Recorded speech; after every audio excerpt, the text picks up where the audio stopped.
I'm Rachel, and welcome to another Town Talk. So today I'm sitting down with someone that you may know from many of the various roles that he's had in our community. He's been with Taylorville, he's been with South Fork, and he's also in Springfield. So help me welcome Mr. Wes Aymer. Wes, thank you for coming in and talking to us today. Thank you for having me. All right, so you are the trade man. I don't know about that. I think you are. So how did you get started in education, specifically trade education? So it really started in high school. My building trades teacher or construction teacher, Larry Smith, was a Kincaid guy, and I was very fascinated by that. My dad was always in construction as a side, doing stuff at home all the time, so I really got involved in it. And then with Larry, I found out I could probably go be a teacher. So at that point, I decided I wanted to be a teacher. I really got my degree in history. Didn't think I would ever be a building trades teacher, to be honest with you. Frank Mayton, who's become the mayor, the job opened up, and thanks to Tom Campbell, he hired me, and I was a building trades teacher for 12 years at Taylorville and loved every minute of it. All right.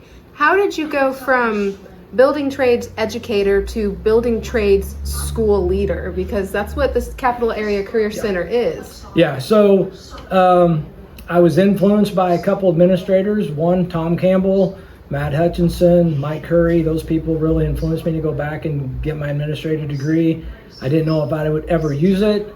And then I was looking for a different leadership role, and it happened, the job opened up at Capital Area Career Center. I applied for the principalship job there, and was lucky to be hired by the board and Jody Farrell up there, and got into educational leadership in the CTE world, which is a good fit for me. It was a good fit for me, still is today.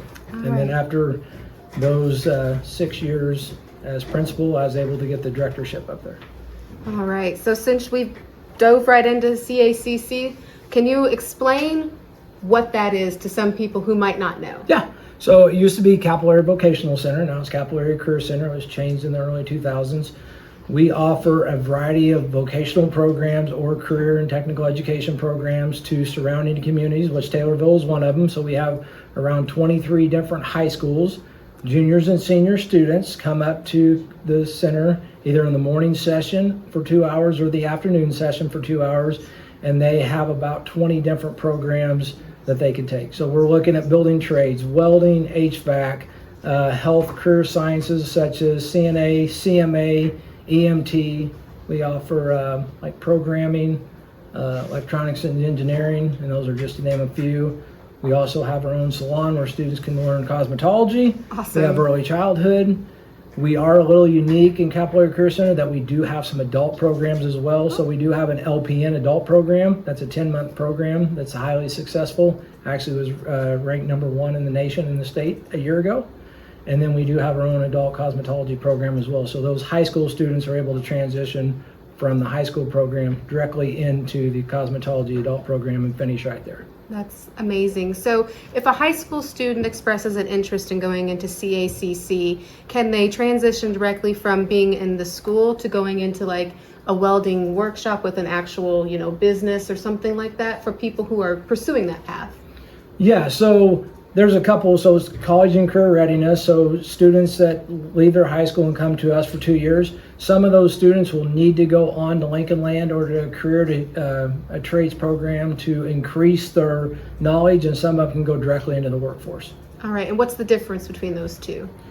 As far as going to directly in the workforce or going, Yes. It just depends on like the program. So if you're looking at electronics and engineering, typically you need more education to move forward. A lot of our welding jobs, as much as education as they get at the Career Center, they're able to go directly in the workforce. Okay. Some of them will go to different programs because they want to learn a specific trait or skill. So Gotcha. They might want to be a pipe fitter or a pipe welder. So they're going just to learn that part so they can go do that specific thing.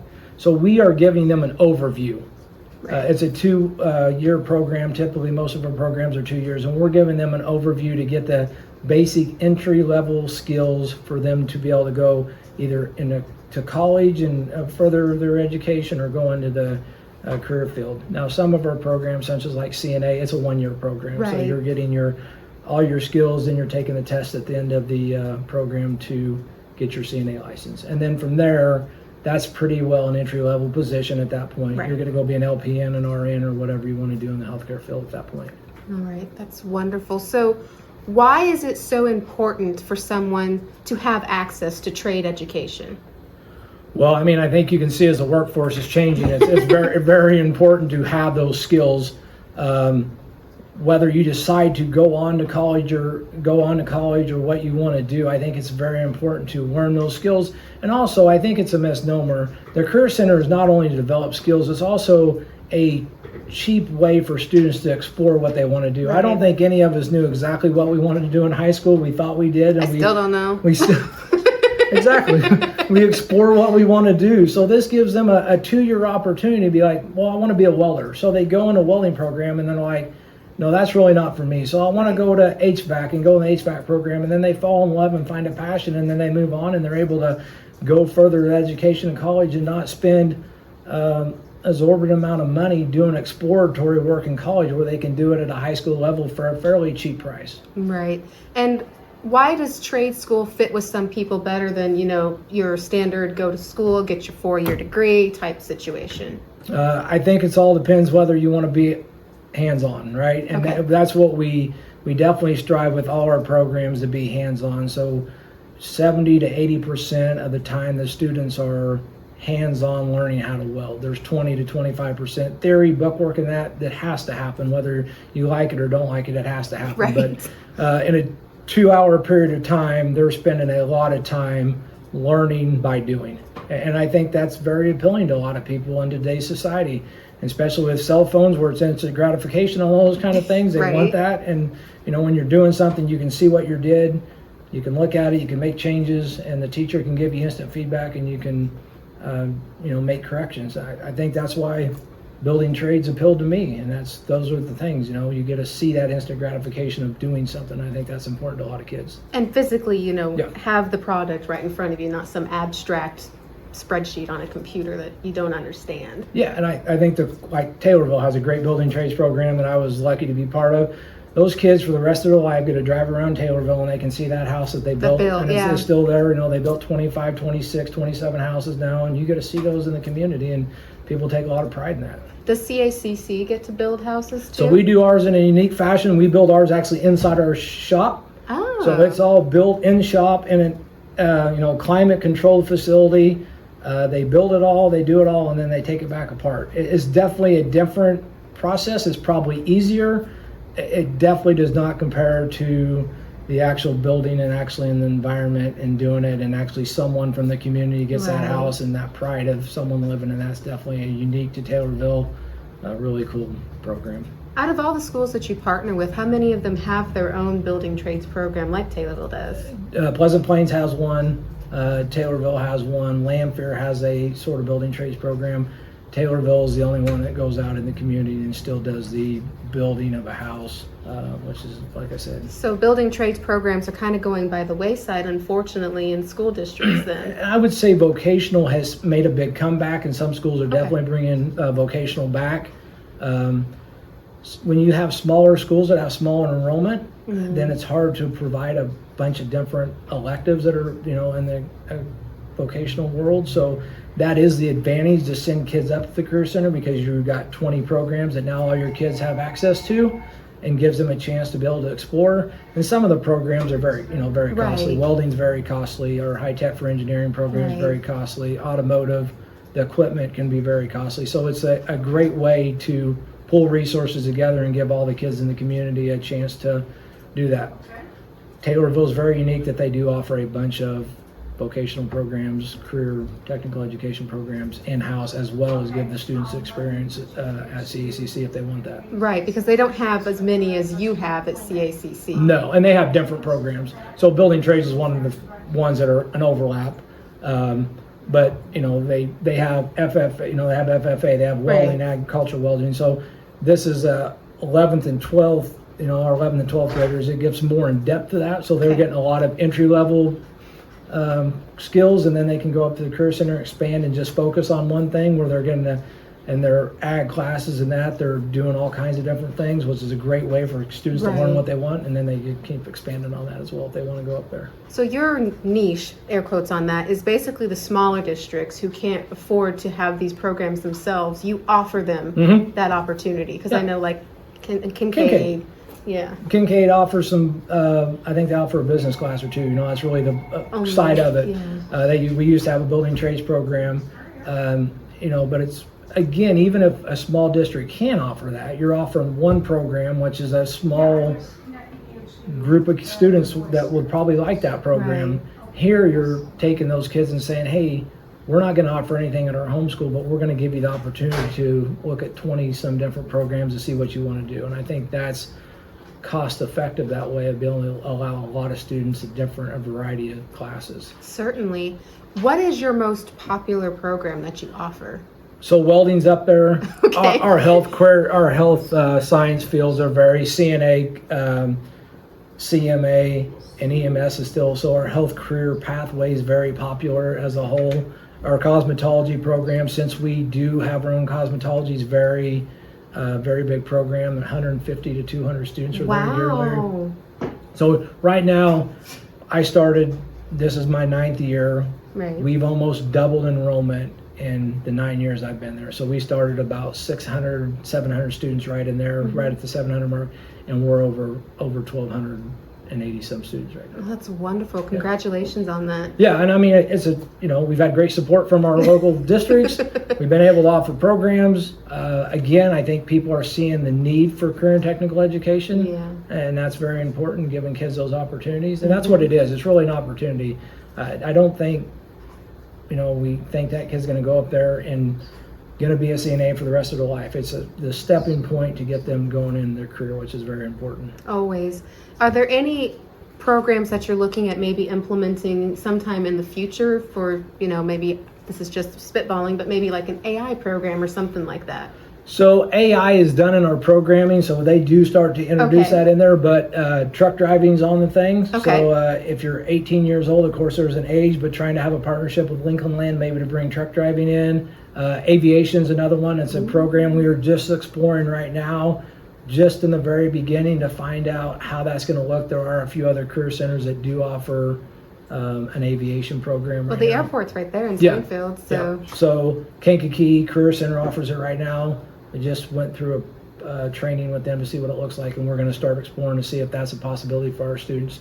When we look to bring in new programs, we're looking at high wage, high demand job to make sure we are trying to get a student ready for a career that could set them up for the rest of their life. AI is something we're looking at right now. Of course, how that's going to look.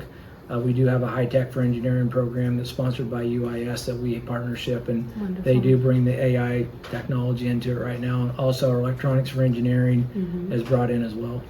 That's good. So you have partnerships with other universities too that help give more of the technical side of things. Yeah, if we cannot, we had a great IT teacher, Janice Rose. She retired, and it's hard to find those teachers. Yeah. Hard to find those teachers. UIS, we met with Lincoln Land and UIS to see what we could do. UIS was able to make it work for us, so we got a great partnership with UIS. Also, our Sangamon CEO program, it's through UIS as well, and it's one of our few programs that's off campus right now. Okay, that's probably just how it's going to have to be until you can get it bringing in. So how many different workshop, you said you had your cosmetology school, you got your building trades workshop, how many different workshops do you have? So programs, we have 20 some programs in the building, but we only have 2 that are adult programs in both high school that go back and forth. Okay. But there's 20, I think it's 20 or 21 programs actually in-house. We have one program, our CEO program is actually at Horseman. Okay. Because it cannot be in a school that's part of their rules and regulations. How it's done, so that one's not. The UIS partnership is actually at CACC, but it's taught by a UIS instructor. So, we are always looking at ways that we can benefit students as best as we can and offer as many opportunities as we can to our students as well. Right. So if any of the kids that go to CACC decide they want to pursue a college career, do they dual credit in? Yeah. So building, most of our programs are dual credit. Over probably 75% of them are. So building trades, you're looking at 9 to 12 hours of dual credit. Okay. Welding's the same way. our CNA program. Some of them are not. So like cosmetology, this year we do have a dual credit through, it's Parkland or Richland, I can't remember what it is. It's not through Lincoln Land because they do not have a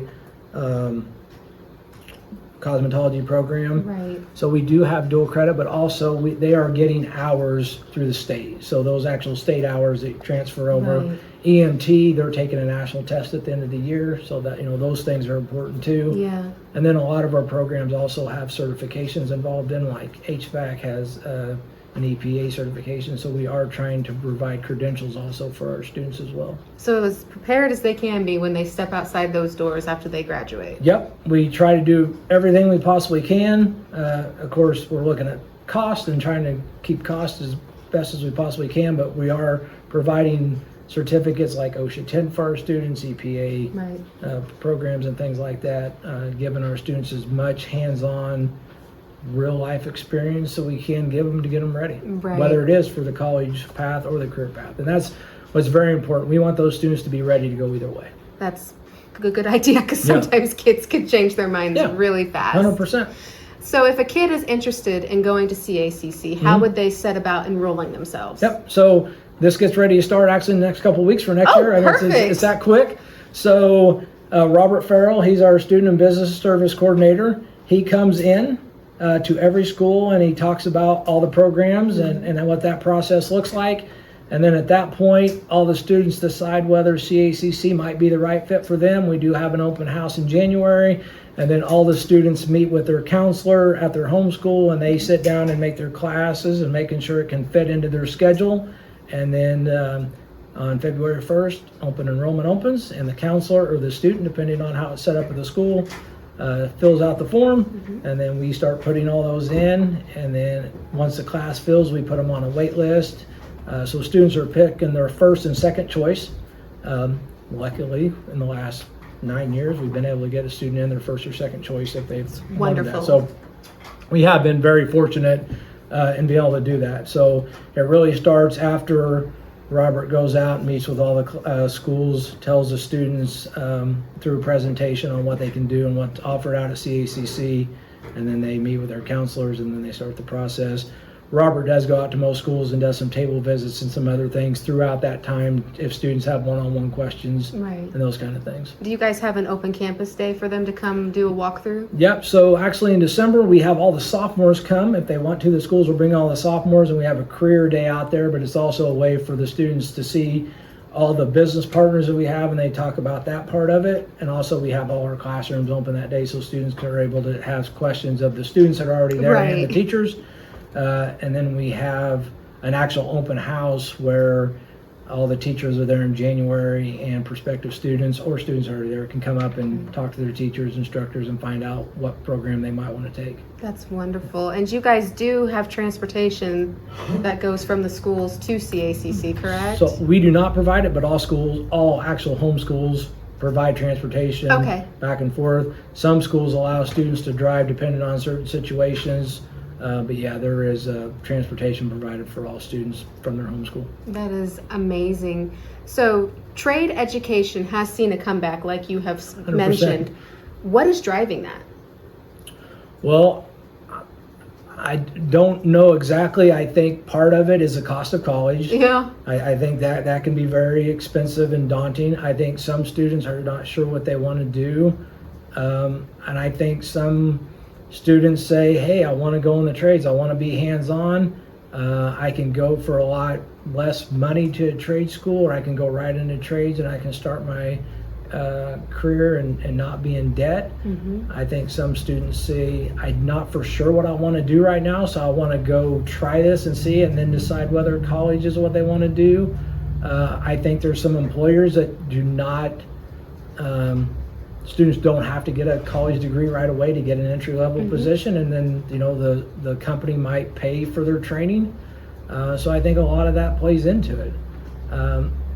My personal opinion, I think there needs to be a balance. Right. I know that we were in the 2000s, it was college, and now Yeah. we've swung to, trades is really the emphasis right now, which is great. I think it's very important, but I think kids need to understand that both paths are good. That Yeah. there's nothing wrong with going to college, there's nothing wrong with going in the trades, both are good. You can make a good living doing both. You just need to be happy what you do, and you got to have a passion for what you do. And when you wake up every day, you got to be knowing that's what you want to do on a daily basis. If that is a college route you need to go, then that's what you should do. So, we tell kids there's nothing wrong with going to college. There's nothing wrong with going to trades. We want to support you any way we possibly can to get you to be successful when it's all said and done.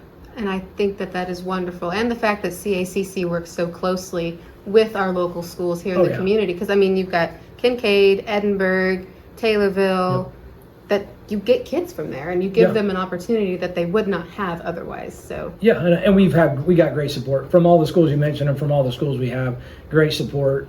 They see the value in it. They're sending kids, they're spending quite a bit of money to send those kids up there to give them that opportunity. And I cannot thank this local schools enough for all the support that we get. And I'm sure they can't thank you enough for providing all the programs for these kids. So it's been wonderful talking to you today, Wes. And if you want to send in any information later about when open enrollment is, you can feel free to go ahead and do that. So I sure will. Thank you. I've had a wonderful time, and thank you for coming in. I appreciate it. Thank you. No problem. That was Town Talk. So thank you and have a wonderful day.